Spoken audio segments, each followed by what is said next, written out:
DVD-Forum.at meldet sich so wie jedes Jahr auch heuer wieder von der Gamescom in Köln. Ich bin hier bei Neocore Games bei dem Spiel Warhammer 40.000 Inquisitor Martyr. Next to me is Gergö Vas. You are the PR guy for the game, and the first question that I have is, Warhammer 40k is actually around for close to 20 years now. There have been a massive amount of games, but it is your first game in the series. It's also the first action RPG game in the series. So how did you approach the material? What do you find, what you usually find in Warhammer games, and what is absolutely new, apart from, you know, everything that it's a completely new genre? Yeah, I think the Warhammer universe is a pretty cool setting to do an action RPG, and as you tell, this is the first action RPG set in the Warhammer 40k universe. And well, we wanna include as much as possible from that setting.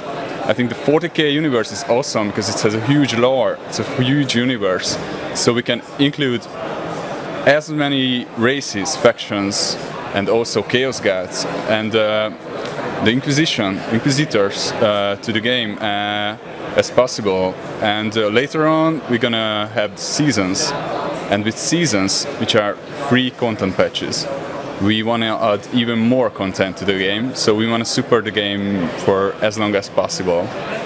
So you said there are so many factions and characters in the Warhammer universe. Are there going to be places and names that players might recognize from other games in the series?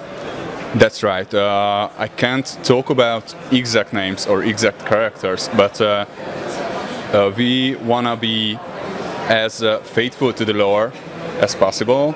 We want to have fans of Warhammer 40k to be satisfied with it, and yeah, people would recognize some of the faces in the game, that's for sure. And what about people who are completely new to the franchises, who have never played a single game of Warhammer before? I think it's an action RPG, so I think they're gonna enjoy the game.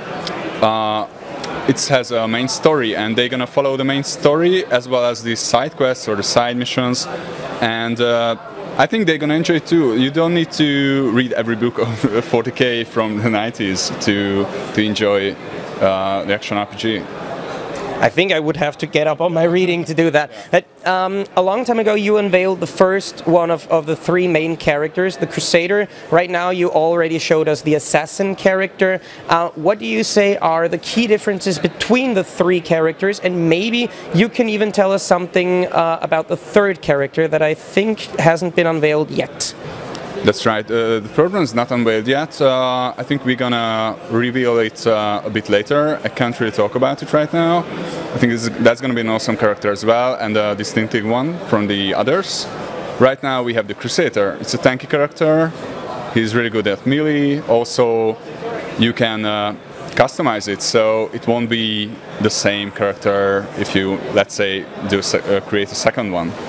The second class is the Assassin Inquisitor. It's a more agile character, it's a faster character, it can use snipers or certain blades. And yeah, there will be a third one, which is not unveiled yet, and we'll see how things will go after release. Maybe we can add more. And, you know, I'm an action RPG fan myself, and I know that there are so many missions and side missions, but the thing where I usually spend the most time on actually are the menus. You know, the skill trees, the level progression, the armor and weapons. What can you tell us about the progression, level and skill system that you're going to use? Well, what we showed today was just a glimpse of how the skill system will work. First, we have an active skill system that is tied to certain weapons. Also, we have passive skills. Passive skills will unlock as you progress in the game, as you level up. And well, if you want to build a powerful character, you have to customize the passive skills, also use the proper active skills to make the character work. And I think that's a pretty cool system to make a huge amount of different builds, which is a key thing for action RPGs. So you're saying that the skill system is not just like Lego bricks where you stack skills on top of each other, but you also have to scale them in order to make the passive skills, you know, adjust the active skills so that they really are useful to you in combat. Yeah, something like that. We definitely don't want to do a simple thing where you can like choose two things or something like that. So yeah, our aim is to do a kind of complex system.